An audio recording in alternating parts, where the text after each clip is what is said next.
The autumn sun cast its fading light across the rolling plains of western Arizona Territory in 1878, turning the dusty main street of Wilcox into a river of gold. Olivia Vaughn clutched the hem of her worn cotton dress, her knuckles white with tension as she stood before the auction block. The crowd of men ranchers, miners, and drifters eyed her with varying degrees of interest, while her father's gambling debts were called out by the auctioneer like a shameful litany. $200 owed to Mr. Collins of the Dusty Boot Saloon. $150 to Mr. Harrison for livestock never paid. $300 to Mr. Ferguson for property liens. The auctioneer, a stout man with tobacco-stained teeth, bellowed over the murmuring crowd. "Who'll start the bidding for this healthy 20-year-old woman? Good for cooking, cleaning, and whatever else you might fancy." Olivia fought back tears. Only yesterday she had been the daughter of Walter Vaughn, a once respected rancher whose weakness for cards and whiskey had finally consumed everything, including her freedom. Her mother had died 3 winters ago, and now her father had fled in the night, leaving his debts to be paid with the only thing of value he hadn't gambled away. His daughter, Sheriff Thompson, had apologized when he came to collect her at dawn. "It's legal, Miss Vaughn. Your father signed the papers before he disappeared. The territorial law was clear. Debts could be settled through indentured servitude, a polite term for what amounted to temporary slavery. 7 years of service to whoever paid the highest price. Do I hear 300? The auctioneer called, his voice carrying across the crowd. 300, called a gruff voice. Jed Blackstone, owner of the town's largest saloon. His eyes raked over her in a way that made Olivia's skin crawl. 350, came another voice, this one belonging to old man Peterson, whose wife had died last spring. He needed a housekeeper, but Olivia had heard whispers about how he'd treated his previous help. 400, Blackstone countered. 500, a clear voice rang out from the back of the crowd. The townspeople turned as one. Standing at the edge of the gathering was a tall man Olivia had never seen before. His dark brown hat shadowed his face, but she could see the glint of piercing blue eyes. He wore a simple chambray shirt under a leather vest, denim pants, and dusty boots. A gun belt hung low on his hips. "Who might you be, stranger?" the auctioneer asked. "Ethan O'Brien," the man replied, stepping forward. "I've got the cash right here." He patted the pocket of his vest. Blackstone spat into the dirt. 550, 600, O'Brien countered without hesitation. 650, 700. Olivia watched the bidding with a sense of detachment, as though this were happening to someone else. Her fate was being decided by strangers arguing over her price like she was a piece of livestock. 750, Blackstone said, narrowing his eyes at the newcomer. $1,000, O'Brien stated calmly. A hush fell over the crowd. $1,000 was more money than most men in Wilcox saw in a year. "Going once," the auctioneer called, looking at Blackstone, who was calculating something behind his narrowed eyes. "Going twice. Sold. To Mr. O'Brien for $1,000. The crowd began to disperse, some disappointed, others merely relieved that the unseemly business was concluded. Olivia remained frozen on the auction block as Ethan O'Brien approached, counting out bills from a leather wallet. After settling with the auctioneer and receiving the papers that bound her to him for 7 years, O'Brien turned to Olivia. Up close, she could see his face clearly sun-weathered but not harsh, with a straight nose and a strong jaw partially covered by a neatly trimmed beard. He appeared to be in his early 30s. "Miss Vaughn," he said with a slight nod, "if you'll come with me, please." Olivia stepped down from the block on trembling legs. "Where are we going?" she asked, her voice barely above a whisper.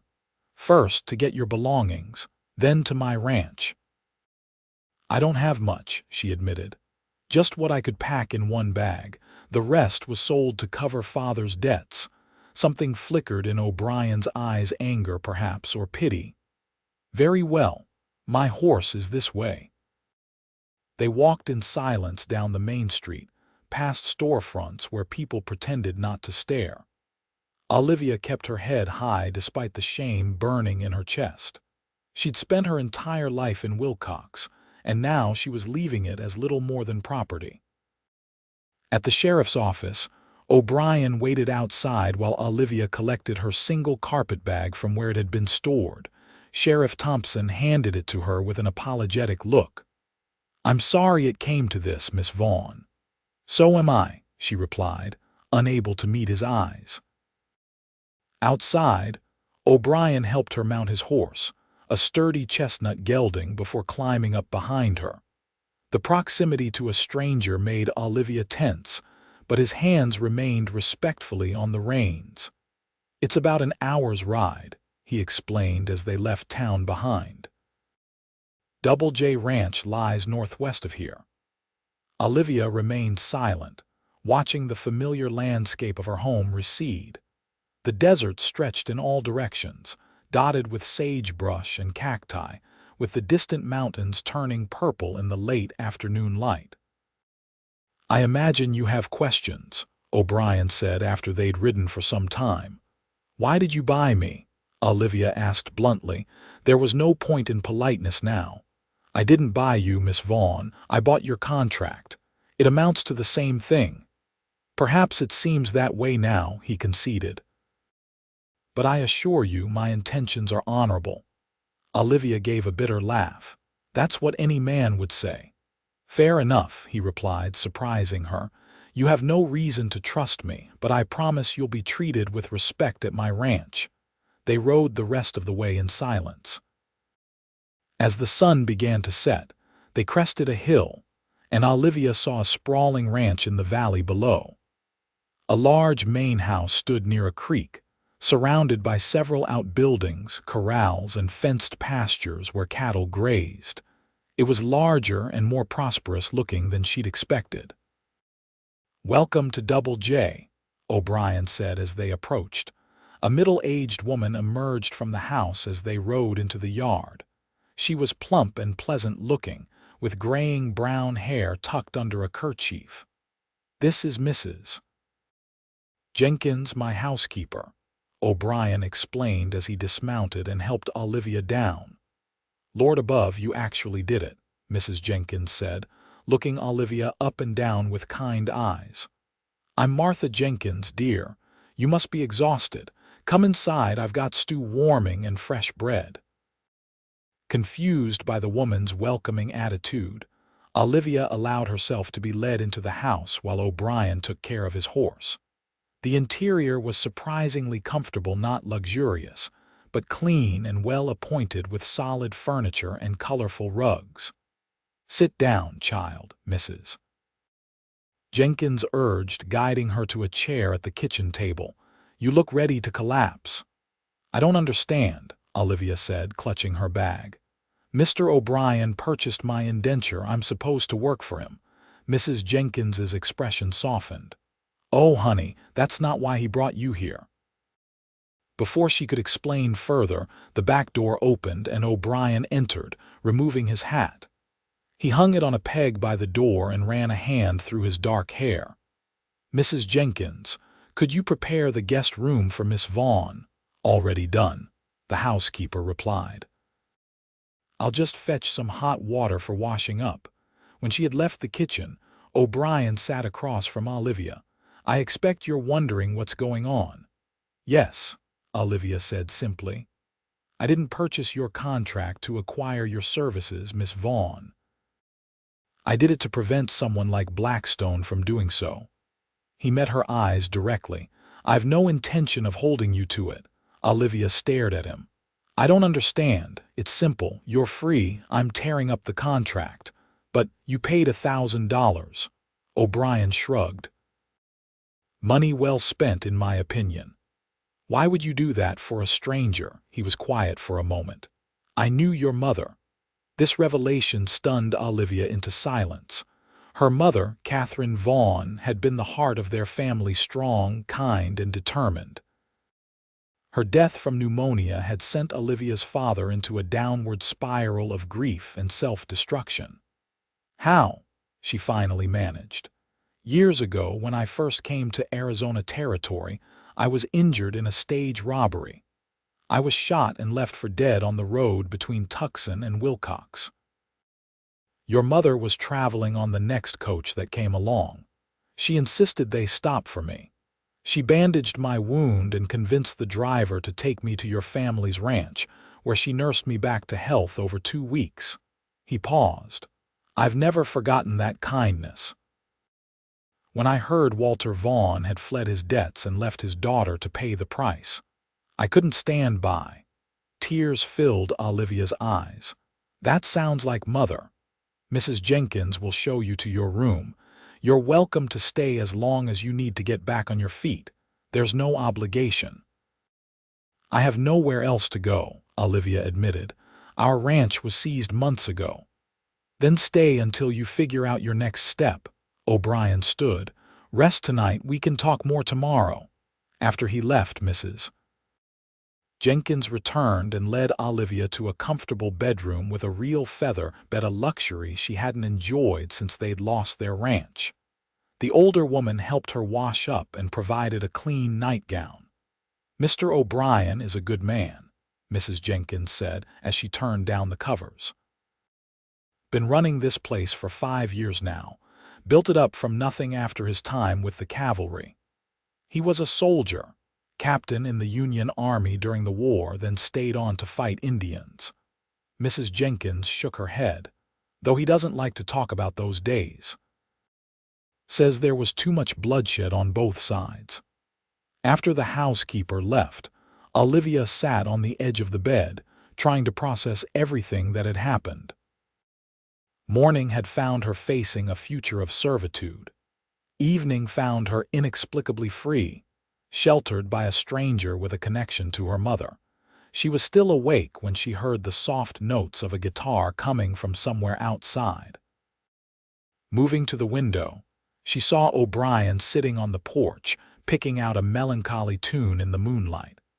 The music spoke of loneliness and longing, and despite her wariness, Olivia felt a tug of sympathy for the solitary figure below. The next morning, Olivia woke to sunlight streaming through curtains she didn't recognize. For a moment, she was disoriented, but then the events of the previous day came flooding back. She dressed quickly in one of her few remaining dresses and made her way downstairs. In the kitchen, Mrs. Jenkins was preparing breakfast. The smell of coffee, bacon, and biscuits filled the air. "Good morning, dear. Sleep well?"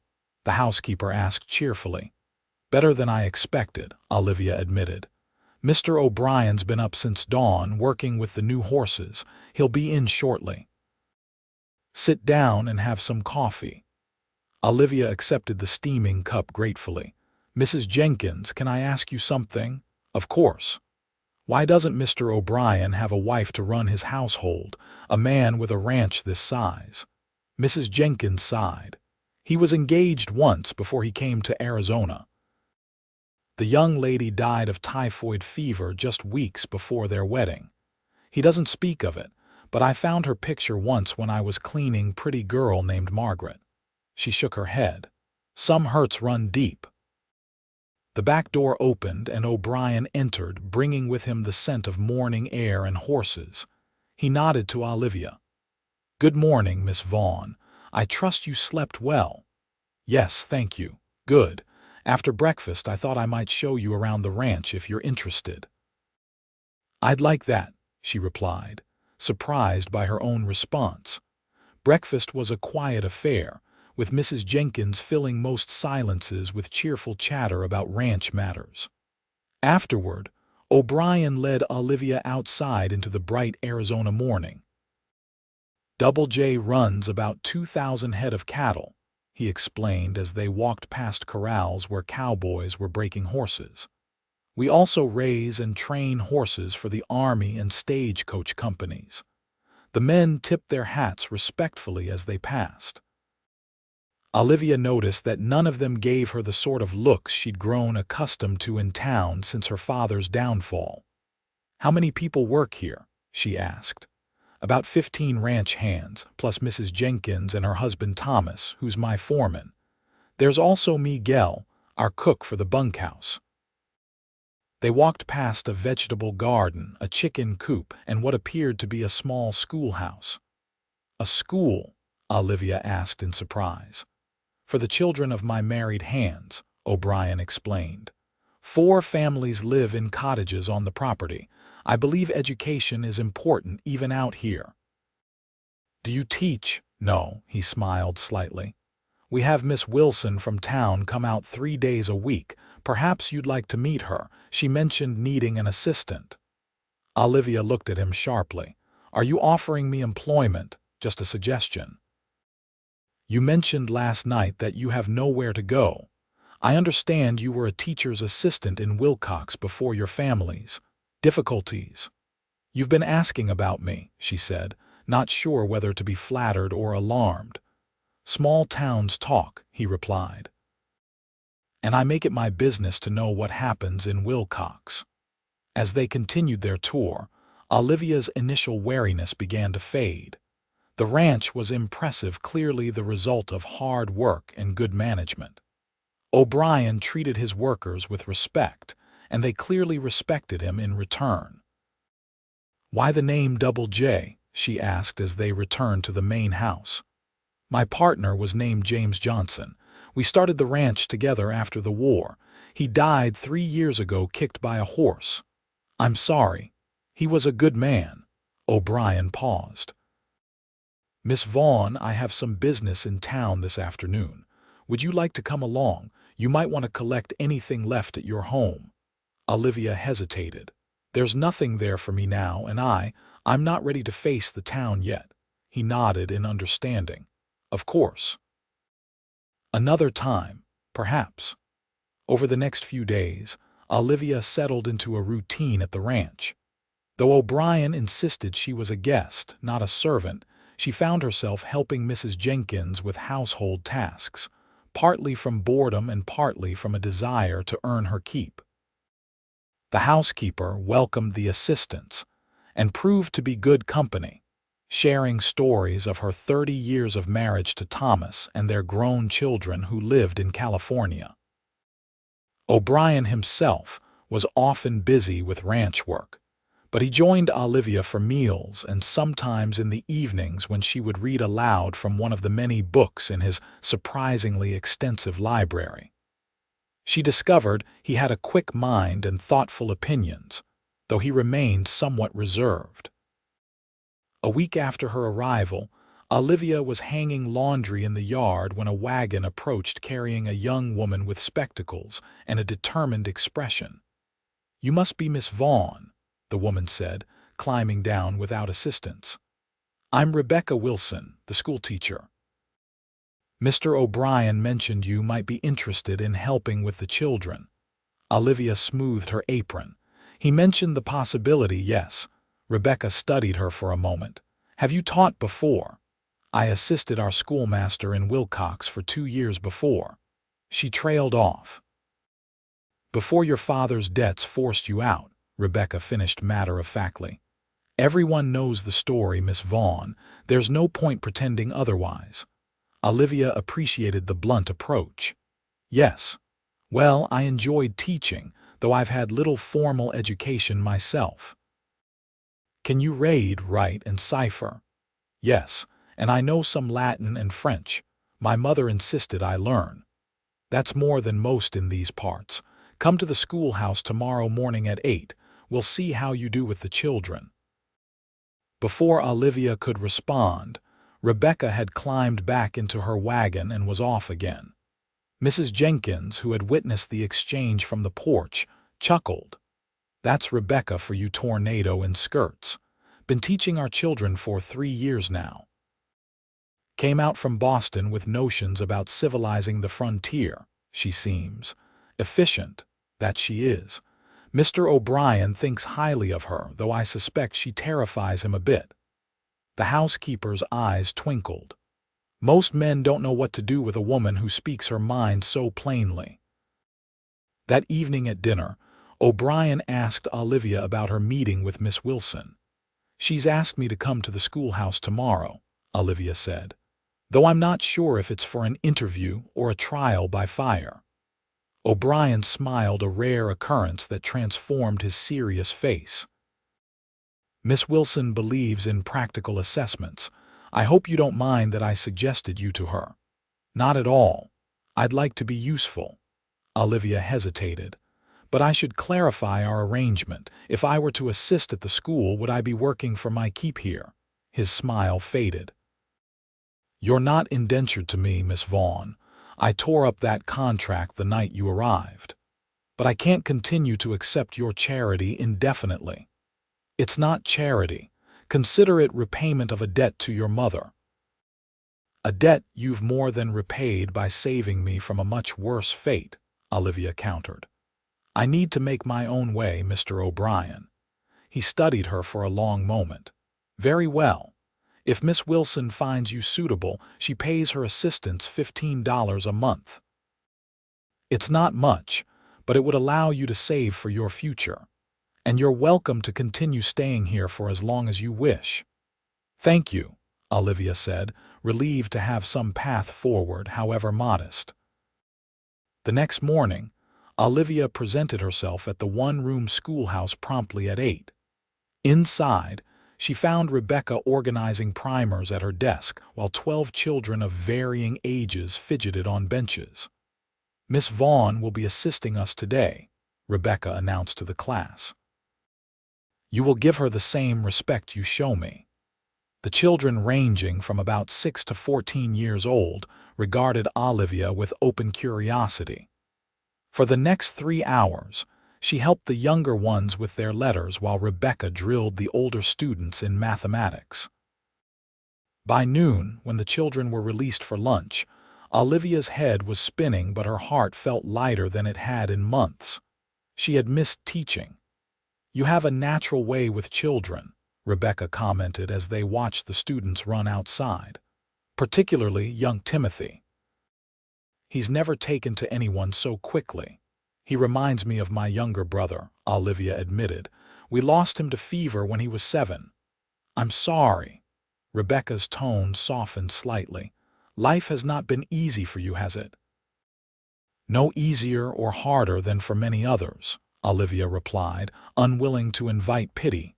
Rebecca nodded approvingly. "A practical attitude. Well, if you're interested, I could use your help 3 days a week. As I said, the pay isn't much. I'd be grateful for the opportunity," Olivia interrupted. "Good. We'll start next week." Rebecca began gathering her things. "Now, I should warn you about working here while living at Double J. Warn me. People talk, Miss Vaughn. An unmarried woman living under the roof of a bachelor like Ethan O'Brien. There will be gossip." Olivia felt her cheeks warm. "Mr. O'Brien has been a perfect gentleman." "I don't doubt it. He's one of the few truly honorable men I've met since coming west, but that won't stop wagging tongues." "I have few options at present," Olivia said stiffly. "True enough." Rebecca closed her satchel. "Just be prepared, and know that I, at least, won't judge you based on circumstances beyond your control." When Olivia returned to the main house, she found O'Brien in his study, poring over ledgers. He looked up at her entrance. "How was your morning with Miss Wilson?" "She's offered me the position," Olivia replied. 3 days a week. Congratulations." He set down his pencil. "I take it you accepted?" "Yes, I start next week." She hesitated. "Mr. O'Brien, Miss Wilson mentioned something I hadn't considered." His expression grew concerned. "What's that?" "That my staying here might cause gossip." O'Brien sighed. "I should have thought of that. You're right, of course. Your reputation." "I'm more concerned about yours," Olivia said. "After all you've done for me, I wouldn't want to cause problems." He looked genuinely surprised. "Don't worry about me, Miss Vaughn. I've weathered worse than small-town gossip. Nevertheless, perhaps I should look for lodging in town once I've saved enough. Absolutely not, O'Brien interrupted with unexpected firmness. Wilcox is no place for a young woman on her own. Besides, having Mrs. Jenkins here provides propriety enough for anyone who matters. Olivia couldn't help but smile at his protective tone. Very well, but I insist on paying room and board once I start receiving wages. If it makes you feel better, we can arrange something nominal, he agreed. Though Mrs. Jenkins will be offended if you suggest she needs payment for the pleasure of your company. She's been trying to mother someone since her own children left. As predicted, Mrs. Jenkins was delighted by Olivia's news about the teaching position but scoffed at the idea of accepting money. Nonsense. As if you haven't been helping me every day already. Besides, this house was too quiet before you came. Over the next few weeks, Olivia settled into her new routine. 3 days a week, she assisted Rebecca with the ranch children, finding unexpected joy in their progress and growing affection for each student. On other days, she helped Mrs. Jenkins with household tasks and began tending a small flower garden she'd started behind the house. She saw O'Brien daily, usually at meals and sometimes in the evenings when he wasn't working late or away on ranch business. Their conversations grew less formal over time, ranging from books they'd both read to gentle debates about politics and philosophy. Olivia found herself looking forward to these exchanges, impressed by his thoughtfulness and occasionally surprised by his dry humor. One evening in late October, as they sat on the porch watching the sunset paint the desert in shades of gold and purple, O'Brien broke a comfortable silence. "Miss Vaughn, I've been thinking. You've been here almost a month now and we're still using such formal address. Would you be comfortable if I called you Olivia?" She smiled. "I'd like that, and I should call you Ethan, please." He looked out at the darkening landscape. "You seem to have settled in well here." "I have. It's become home in a way I didn't expect." Something flickered in his eyes, pleasure perhaps. "I'm glad."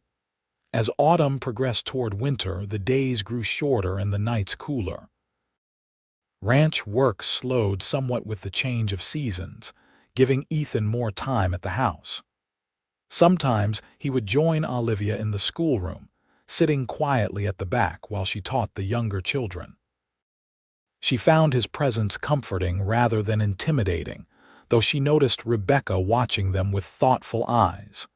"He never showed such interest in the school before you came," the teacher commented one afternoon after the children had left. "He values education," Olivia replied, carefully non-committal. "He values you," Rebecca corrected. "And I believe the feeling may be mutual." Olivia busied herself erasing the slate board. "Mr. O'Brien, Ethan has been very kind to me. Kindness is one thing.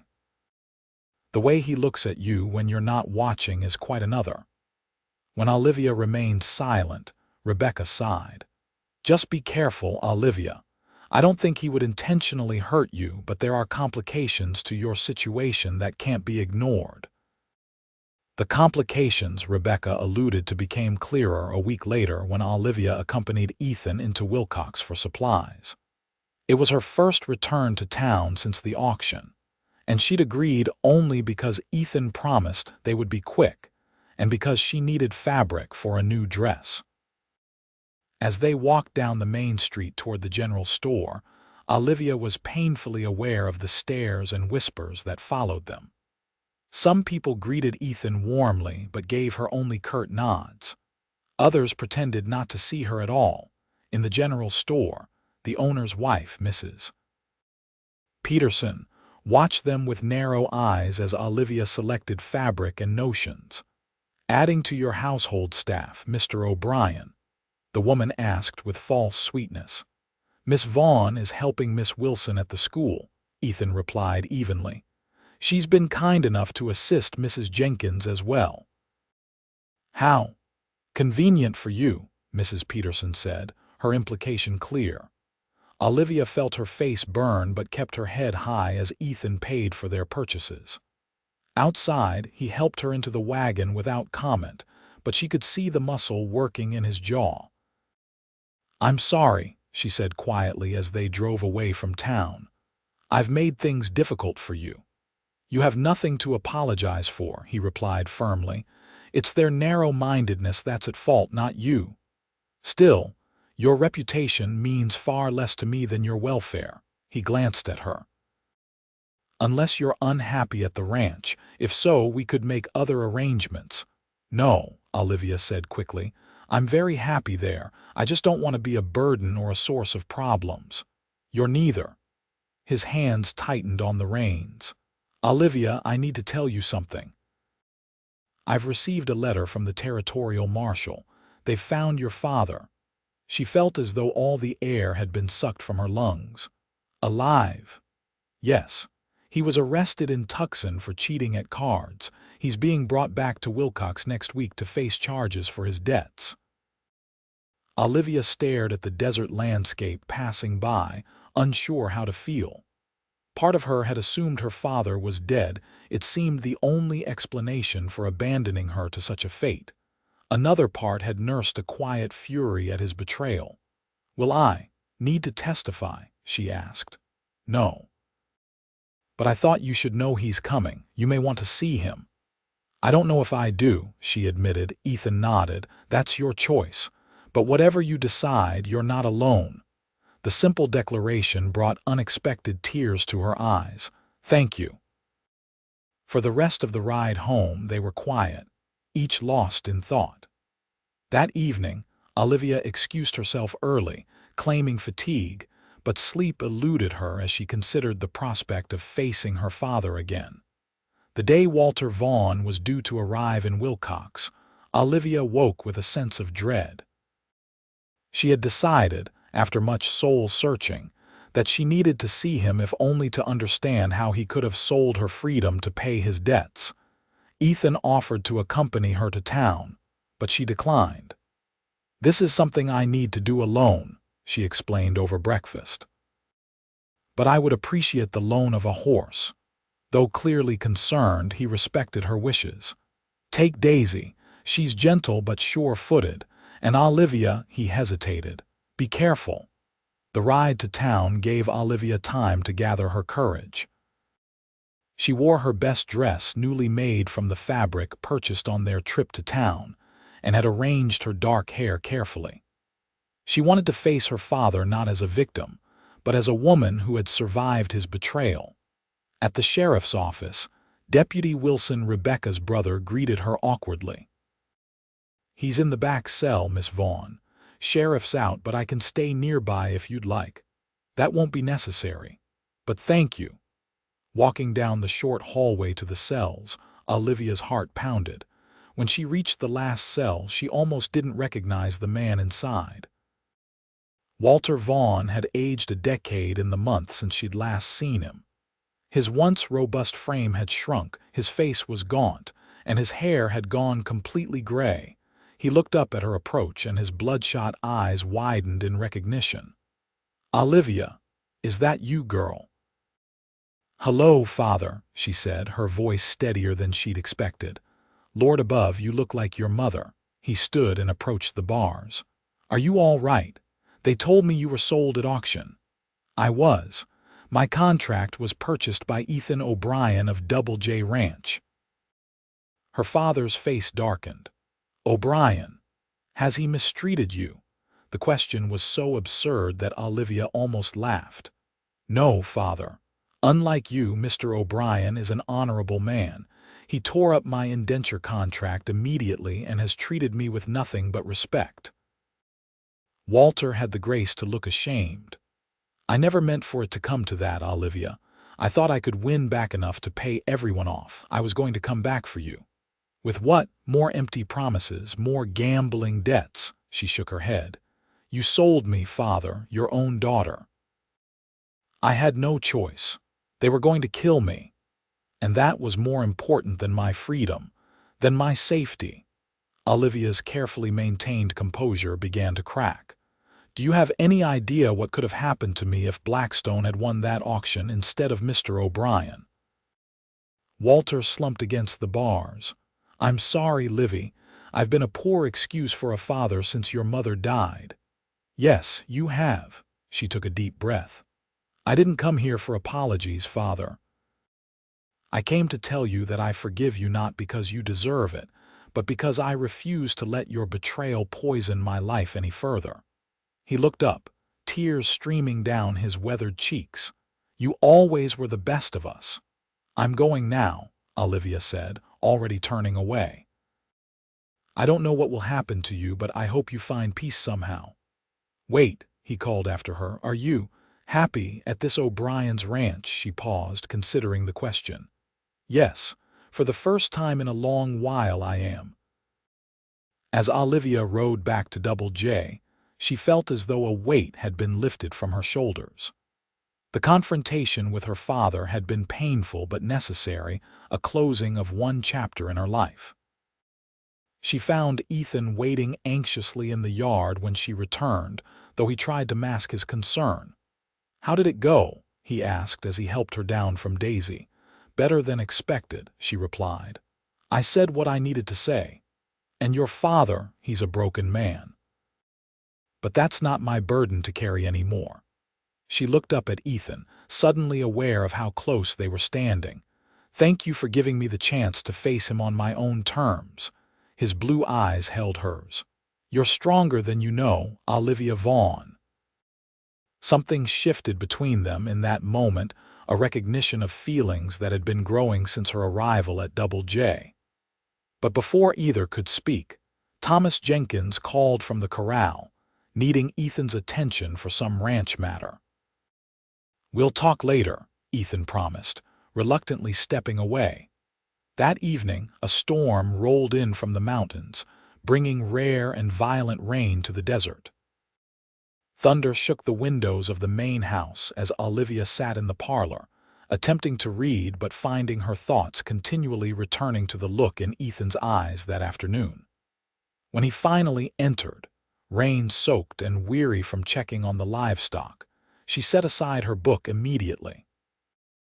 Is everything secure? She asked. As much as possible, he replied, running a hand through his damp hair. The creek's rising fast. I've sent the men to move the horses to higher ground. Mrs. Jenkins appeared with towels and hot coffee. You'll catch your death, Mr. O'Brien. Get those wet clothes off before you come down with pneumonia. As he disappeared upstairs to change, Olivia moved to the window, watching lightning illuminate the landscape. The storm's fury matched the tumult of her own emotions. When Ethan returned in dry clothing, Mrs. Jenkins had retired for the night, leaving them alone in the parlor lit only by lamplight and occasional flashes of lightning. I've been thinking about your father, Ethan said as he took a seat across from her. I could speak to the judge on his behalf, perhaps arrange for a reduced sentence. Olivia looked at him in surprise. Why would you do that, after what he did? Not for him, for you. He leaned forward, elbows on his knees. I know what it's like to lose family, Olivia. Despite everything, he's still your father. His compassion touched her deeply. You're a good man, Ethan O'Brien. I try to be, he hesitated. Especially since you came here. What do you mean? He stood and moved to the window, looking out at the storm. Before you arrived, I was existing, not living, running the ranch, doing my duty, but feeling very little. He turned to face her. You've brought something back to this house and to me that I thought was gone forever. Olivia's heart pounded. Ethan, I know it's too soon, he continued quickly. You've only just begun to rebuild your life and our circumstances. People will talk. People already talk, she said softly, rising to join him by the window. Yes, but that doesn't make it right for me to take advantage. Is that what you think you'd be doing? She interrupted, searching his face in the dim light. Wouldn't I? You're dependent on me for your home, your position. I could find another position. Another home. Olivia took a deep breath. But I don't want to, not because I'm dependent on you, Ethan, but because I've come to care for you. The confession hung between them as lightning flashed again, illuminating the naked hope in his eyes. I've tried to keep my distance, he admitted, to be nothing more than your benefactor. But I think I've been falling in love with you since that first night, when I heard you crying in your room and wanted nothing more than to take away your pain. You heard me, she asked, embarrassed. I couldn't sleep, knowing you were hurting. He reached out, hesitating before gently touching her cheek. Olivia, I don't want to rush you. We can take as much time as you need. She leaned into his touch. I thought I'd lost everything when my father betrayed me. Instead, I found something I never expected. Ethan's hand trembled slightly. May I kiss you? Instead of answering, Olivia rose on tiptoe and pressed her lips to his. The kiss was gentle at first, then deepened as his arms encircled her waist, drawing her closer. The storm outside faded from her awareness, replaced by the thundering of her own heart. When they finally parted, both breathless, Ethan rested his forehead against hers. I want to do this properly, he whispered. Court you as you deserve, not in secret or shame. I'd like that, she replied, smiling up at him. The weeks that followed were among the happiest of Olivia's life. True to his word, Ethan courted her openly and honorably. He accompanied her to church in Wilcox on Sundays, enduring the stares and whispers with dignified indifference. He brought her wildflowers and books, and arranged for a proper piano to be delivered to the ranch when he discovered she played. Their evenings were spent in conversation, music, and increasingly tender moments. Ethan was unfailingly respectful, always mindful of her reputation despite their living under the same roof. Mrs. Jenkins, who had suspected their feelings long before they acknowledged them, appointed herself unofficial chaperone, though her twinkling eyes revealed her approval. November brought cooler temperatures and preparations for Thanksgiving. The ranch bustled with activity as cattle were moved to winter. Pastures and repairs were made before the harsher weather arrived. One crisp morning, as Olivia was teaching the children about the first Thanksgiving, she looked up to find Ethan watching from the doorway, his expression so full of love that it momentarily took her breath away. Later, as they walked back to the main house together, he took her hand. I've been thinking, he said, Christmas is coming soon. Yes, I've been planning decorations with Mrs. Jenkins. The children want to perform a pageant. That sounds wonderful, he squeezed her hand. But I was thinking of something else, a wedding perhaps. Olivia stopped walking, her heart suddenly racing. A wedding? Ethan turned to face her, taking both her hands in his. I know it hasn't been long, but I'm certain of my feelings, Olivia. I love you. I want to spend my life with you, building something together here at Double J. He searched her face. Is it too soon to ask? No, she replied softly. It's not too soon. He smiled, relief and joy lighting his features. Then, Olivia Vaughn, would you do me the honor of becoming my wife? Yes, she said simply, her eyes filling with happy tears. With all my heart, yes. Ethan lifted her into his arms and spun her around, both of them laughing like children. When he set her down, he reached into his pocket and pulled out a small velvet box. It was my mother's, he explained as he opened it to reveal a delicate gold ring with a single pearl surrounded by tiny diamonds. She made me promise to give it only to the woman I couldn't imagine living without. As he slipped the ring onto her finger, Olivia was struck by how far she had come from that terrible day on the auction block. What had seemed like the end of her life had instead been the beginning of something beautiful. News of their engagement spread quickly through the ranch and into Wilcox. Most reactions were positive. The ranch hands congratulated Ethan heartily, and Mrs. Jenkins wept with joy before immediately beginning wedding preparations. Rebecca Wilson offered sincere good wishes, confessing she had seen it coming for weeks. In town, the response was more mixed. Some, like Sheriff Thompson, seemed genuinely pleased. Others, particularly those who had bid on Olivia's contract, were less enthusiastic. Blackstone, in particular, made his disapproval known by barring Ethan from his saloon, a symbolic gesture since Ethan rarely went there anyway. Walter Vaughn, still awaiting trial in the Wilcox jail, received the news from Deputy Wilson. When Olivia visited him again, his reaction surprised her. "O'Brien's a good man," he said gruffly. "Your mother would approve." "That means a great deal to me," she replied, touched by his support despite their strained relationship. "I won't be there to give you away," Walter continued, regret heavy in his voice. "That's one more thing I've lost the right to do." "Uncle Thomas has offered to stand in your place," Olivia said, having grown close to the Jenkins during her months at Double J. "But I would like your blessing, Father." Walter reached through the bars to take her hand, his eyes shining with unshed tears. "You have it, daughter. And more than that, you have my pride. Despite everything I did, you found happiness. That's more than I deserve." The weeks leading up to Christmas were filled with preparations for both the holiday and the wedding. Olivia, with Mrs. Jenkins's help, created a simple but elegant wedding dress from ivory silk ordered from Tucson. The ranch hands constructed a wooden arch for the ceremony, which Thomas decorated with evergreen boughs and red berries. As the wedding day approached, Ethan surprised Olivia with news that he had arranged for Walter to attend the ceremony under guard. "It won't be the same as having him walk you down the aisle," Ethan explained, "but I thought you might want him there."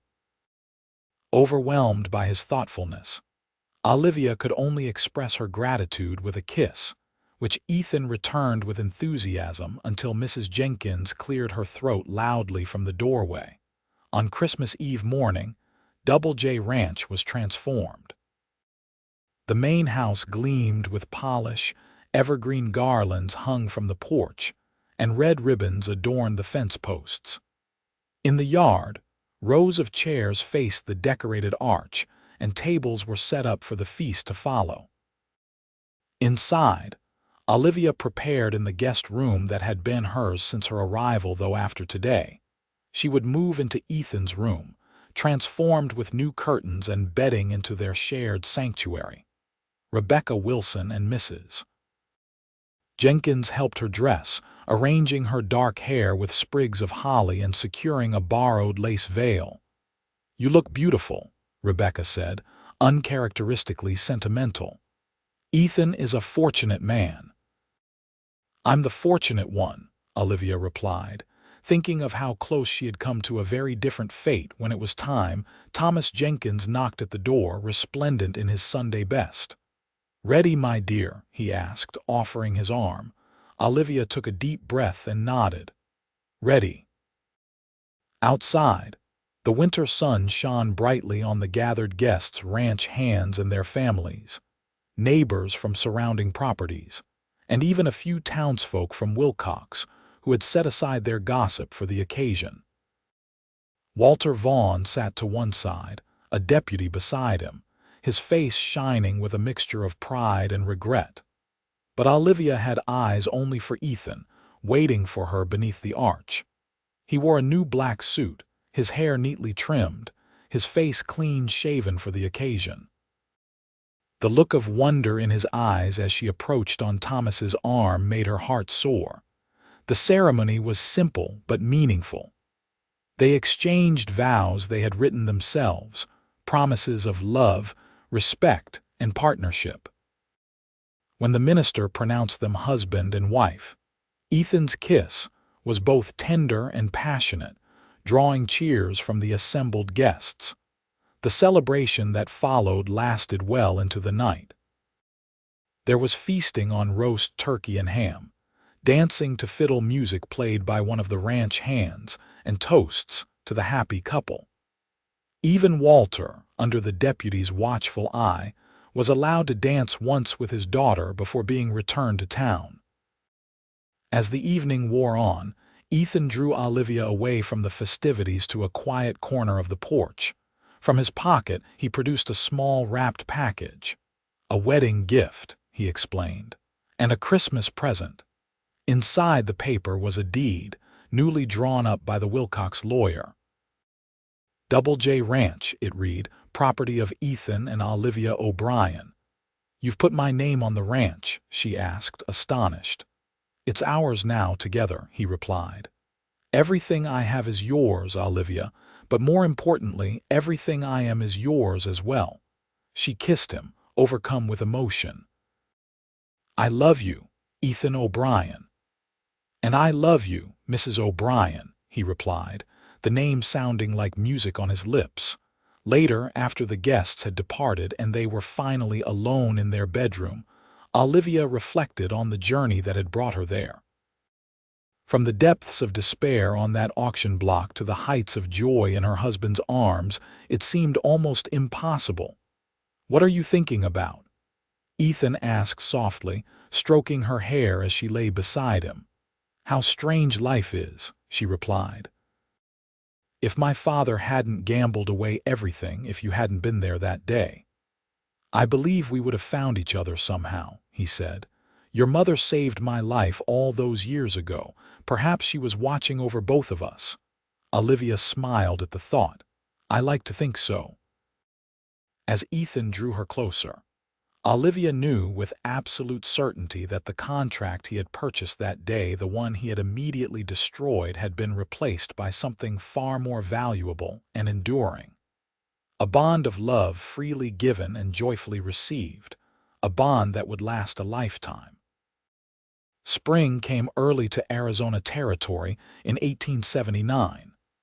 The desert bloomed with wildflowers, painting the landscape in vibrant colors that matched Olivia's mood. Married life at Double J suited her perfectly.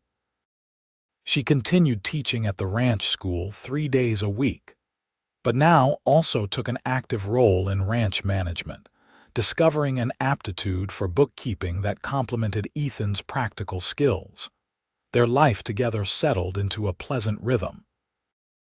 Mornings began with coffee on the porch, watching the sun rise over the mountains. Days were filled with work, Ethan with the cattle and horses, Olivia with the school and household. Evenings were for each other, conversations by the fire, music at the piano, and tender nights in their shared bed. In April, Walter Vaughn's trial concluded with a sentence of 3 years in the territorial prison. Olivia visited him before he was transferred, bringing letters and books to help pass the time. "You don't have to do this," he told her during one visit. "I don't deserve your kindness." "Perhaps not," she agreed, "but I'm not doing it for you. I'm doing it for myself and for Mother's memory." Walter nodded, understanding. "You're so much like her, strong in all the ways I was weak." As spring turned to summer, Olivia began to suspect she was carrying a child. When the ranch doctor confirmed her suspicions, she waited for a special moment to tell Ethan. That evening, they rode together to a hillside overlooking the ranch, a spot they often visited to watch the sunset. As the sky turned golden, Olivia took Ethan's hand and placed it over her still flat stomach. "We're going to have a baby," she said simply. Ethan's expression transformed from confusion to wonder to unbridled joy in the space of a heartbeat. "A baby? You're certain, Doctor?" "Miller confirmed it today. Early February, he thinks." Ethan gathered her into his arms, laughing and crying at once. "A family," he whispered against her hair. "Our family." The news spread quickly through the ranch, with Mrs. Jenkins immediately appointing herself future grandmother, and the ranch hands awkwardly offering congratulations to their usually reserved boss, who couldn't seem to stop smiling. As Olivia's body changed with the growing life inside her, Ethan became even more protective, insisting she rest frequently and delegate more of her teaching duties to Rebecca's new assistant. Though Olivia sometimes chafed at his hovering, she couldn't help but be touched by his concern. "Women have been having babies since the beginning of time," she reminded him one evening as he fussed over her dinner portion. "Including out here on the frontier." "I know," he admitted sheepishly, "but none of them were carrying my child." The months passed in a blur of anticipation and preparation. The room next to theirs was transformed into a nursery, with a cradle handcrafted by Thomas Jenkins and curtains sewn by his wife. Packages arrived from Tucson, and even San Francisco, tiny clothes and soft blankets for the expected O'Brien heir. Winter arrived early that year, bringing snow to the high desert, a rare occurrence that the ranch children greeted with delight. Olivia, now heavily pregnant, watched from the window as Ethan showed them how to build a snowman. "He'll be a wonderful father," Mrs. Jenkins commented, bringing Olivia a cup of tea. "Yes," she agreed, smiling as Ethan helped the smallest child place a carrot nose on their creation. "He already is." The baby arrived during a cold, clear night in early February, a healthy boy with his father's blue eyes and a shock of dark hair like his mother's. After a relatively easy labor attended by Dr. Miller and Mrs. Jenkins, Olivia held her son in exhausted triumph while Ethan looked on in awe. "What shall we name him?" Ethan asked, gently touching the infant's tiny hand. "I was thinking William Thomas," Olivia replied, "after your father and Thomas Jenkins." "William Thomas O'Brien," Ethan repeated, his voice thick with emotion. "It's perfect." Young William quickly became the center of life at Double J Ranch. Ethan, who had faced down cattle rustlers and Apache warriors without flinching, approached fatherhood with endearing cautiousness, holding his son as though he might break. Within weeks, however, he was confidently changing diapers and walking the floor at night when William was fussy. Olivia recovered quickly from the birth and soon found a new balance in her life, dividing her time between her son, her husband, and her duties at the ranch. On pleasant days, she would carry William in a sling while she supervised the vegetable garden or visited the schoolhouse. In May, they received unexpected news Walter Vaughn had been released early from prison due to overcrowding and good behavior. He appeared at the ranch one afternoon, thinner and grayer than before, hat in hand. "I won't stay," he assured them after Ethan had reluctantly invited him inside. "I'm heading to California to start fresh. Just wanted to see my daughter once more and meet my grandson if you'll allow it." Olivia glanced at Ethan, who nodded slightly. "Wait here," she said, going to retrieve William from his cradle. When she returned, Walter's eyes filled with tears at the sight of the baby. "May I hold him?" With only slight hesitation, Olivia placed William in his grandfather's arms. The old man gazed down at the infant with a mixture of wonder and regret. "He's beautiful," Walter said softly. "Like you were at this age." After a brief visit, during which Walter shared his plans to work for a cousin's shipping business in San Francisco, he prepared to leave. At the door, he turned to Ethan. "Thank you," he said simply, "for saving my daughter when I betrayed her. For giving her the life she deserves." "I didn't do it for you," Ethan replied evenly. "I know, but I'm grateful nonetheless." Walter looked at Olivia one last time. "Be happy, Livy." "I am, Father," she assured him. "More than I ever thought possible." As summer turned to fall, Double J Ranch flourished. The cattle herd increased, the horse breeding program gained recognition throughout the territory, and the small school expanded to accommodate children from neighboring ranches. Ethan and Olivia's partnership, both personal and professional, deepened with each passing month. They complemented each other perfectly, his practical experience balanced by her organizational skills, his occasional sternness softened by her compassion. William grew from infant to toddler, sturdy and curious, with his father's determined nature and his mother's quick smile. He toddled after Ethan when he worked around the ranch yard and sat contentedly in Olivia's lap during school lessons. By their second wedding anniversary, Olivia was expecting their second child. This pregnancy was easier than the first, her body knowing what to expect. When their daughter, Catherine Martha O'Brien, arrived in the spring of 1881, the family circle felt complete. Life at Double J settled into a pattern of work and love and growth. The ranch prospered, allowing them to build a larger schoolhouse and hire a full-time teacher so that Olivia could focus on ranch management and her young family. Ethan expanded their holdings, purchasing adjacent land when it became available, always with an eye toward the future their children would inherit. Occasionally, usually on quiet evenings when the children were asleep, Olivia would think back to that terrible day on the auction block in Wilcox. The memory no longer brought shame or fear, only gratitude for the unexpected path that had led her to happiness. "What are you thinking about?" Ethan would ask, noticing her distant gaze, and Olivia would smile, taking his hand. "How sometimes the worst day of your life can lead to the best." "I thank God every day that I was there," Ethan would reply, drawing her close. "That I found you." "No," Olivia would correct gently. "We found each other." In 1885, as Arizona Territory continued to grow and change, Double J Ranch stood as a testament to what could be built from the ashes of despair.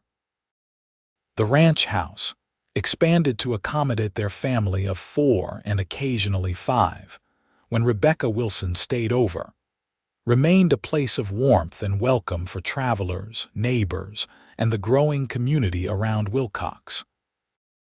William, now 6, was the spitting image of his father, serious and thoughtful, with a natural affinity for horses and the land. 4-year-old Catherine, called Kitty by everyone except her grandmother Jenkins, was a spirited child with her mother's dark hair and a mind of her own. On a warm September evening, as Olivia sat on the porch watching Ethan teach William to rope a practice post, while Kitty offered enthusiastic commentary, she reflected on the journey that had brought them there. From the auction block where she'd stood in shame and fear, to this moment of perfect contentment, it was a path she could never have imagined. The man who had purchased her contract had indeed offered his heart, and in doing so had given her not just freedom but a life filled with love, purpose, and joy. As if sensing her thoughts, Ethan looked up and smiled, his face weathered by years in the sun but his eyes still holding the same tenderness they had shown when he'd first declared his love during that long-ago thunderstorm. "Come join us, Mrs. O'Brien," he called. "Your son has something to show you." Olivia rose and walked toward her family. Toward the future, they continued to build together a future born from an act of compassion that had blossomed into enduring love. And as the sun set over Double J Ranch, painting the Arizona sky in shades of gold and purple, Olivia O'Brien knew with absolute certainty that she was exactly where she was meant to be, home, in every sense of the word.